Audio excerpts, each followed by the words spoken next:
Baik, bismillahirrahmanirrahim. Assalamualaikum warahmatullahi wabarakatuh. Waalaikumsalam warahmatullahi wabarakatuh. Saya Dwi Oktaviana dari Sukabumi. Eh, Syukran atas kesempatannya. Semoga Allah memberikan keberkahan untuk Ustadz maupun kaum muslimin yang hadir pada kesempatan ini. Amin. Ustadz, bismillah orang tua saya diamanahi sebagai PNS dan karena itu orang tua saya juga menginginkan anaknya untuk menjadi PNS karena ada tunjangan pensiun dan lain-lain gitu. Nah, bagaimana cara meyakinkan orang tua yang menginginkan anaknya menjadi PNS jika bermuamalah itu sebenarnya lebih baik dalam perspektif Islam, dan bagaimana juga pandangan Islam terkait PNS itu sendiri. Syukran Ustaz. Barakallahu fikum. Wah, menarik nih Zat, ngomongin PNS. Silakan Zat. Tadi denger katanya ente pernah daftar PNS ditolak ya? 2 kali sih kebetulan Zat. Iya. Baru aja tadi di mobil bahas PNS Iya. dia. Islam tidak memandang bekerja menjadi seorang karyawan, baik itu karyawan swasta maupun negara, sebagai suatu hal yang tercela. Jadi profesi dunia ini kan untuk mencari maisha cuma 2 aja Ki sebenarnya. Mencari seorang entrepreneur, businessman, atau seorang karyawan kan gitu ya.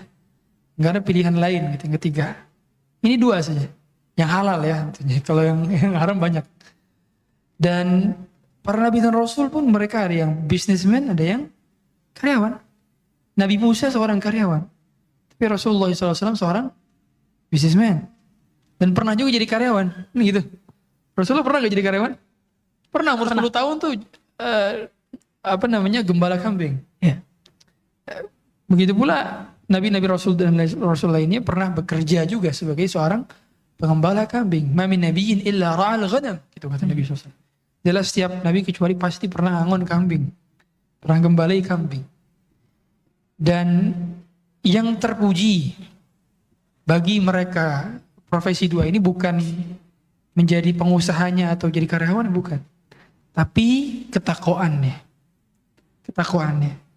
Ketika menjadi pembisnis bertakwa atau tidak.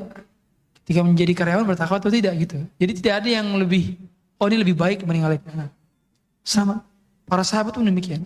Sama seperti pertanyaan kurang lebih gini. Ada perdebatan di kalangan para ulama itu tentang lebih baik miskin bersabar atau kaya bersyukur.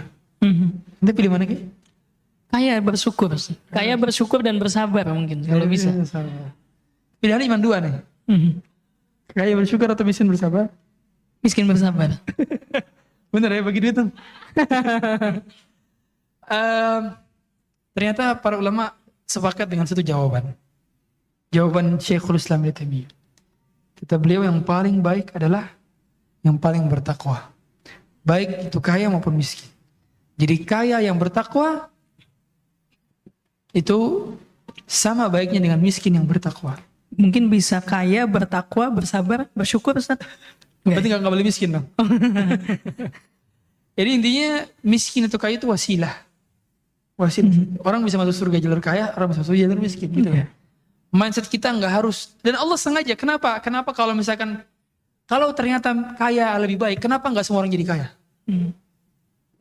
Kenapa ada orang miskin? Iya, karena bisa jadi yang kaya hisapnya lebih banyak Ustaz. Iya, maksudnya kenapa Allah ciptakan selalu ada orang miskin? Ada Di yang setiap zaman dan masa. Ada yang tahu jawabannya? Kasih air doang. Kasih air. Dan ternyata para ulama mengatakan bahwa adanya orang yang miskin itu sunnatullah. Iya. Bahkan dalam sebuah hadis Nabi SAW mengatakan, innama turzaqun wa tunsuruna bi du'afaikum. Dalam riwayat lain bi fuqaraikum. Sungguhnya kalian itu ditolong karena orang fakir miskinnya di antara kalian. Menarik. Berarti orang miskin nggak boleh ada Ki? Ada Ustaz.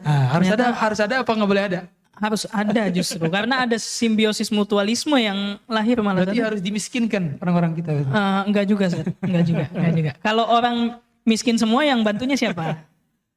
Maksudnya berarti kan adanya orang miskin itu sunatullah. Iya. Adanya orang kaya juga sunatullah. Adanya pekerja itu sunatullah. Adanya Pembisnis juga sunatullah. Yes. Jadi memang harus ada masing-masing. Makanya saya sering katakan gak semua orang itu jadi pengusaha. Sama seperti saya gak semua orang harus jadi karyawan. Enggak harus. Masing-masing. Makanya tadi saya ngatum tanya tuh. Ya, Baca ayat apa betul. tadi pas ngimam. Surat Al-Isra Ustaz. Al-Isra kan. Kullu ya'malu ala syakilati. Setiap orang itu bermain di arenanya masing-masing. Setiap orang itu bermain di kotaknya masing-masing. Bermain di lapangannya masing-masing. Nah itu. Anda fokuskan untuk main di lapangan Anda. Fokuskan untuk berkarya di lapangan Anda. Buat manfaat sebesar-besar di lapangan Anda.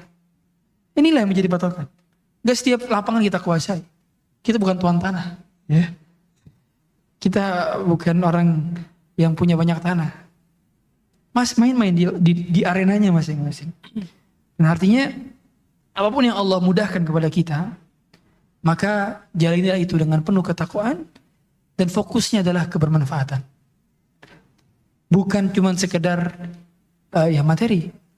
Bukan sekedar, dan boleh jadi kalau tadi dikatakan bahkan pengusaha lebih bagus Ustaz karena pengusaha lebih bertawakal. Ya.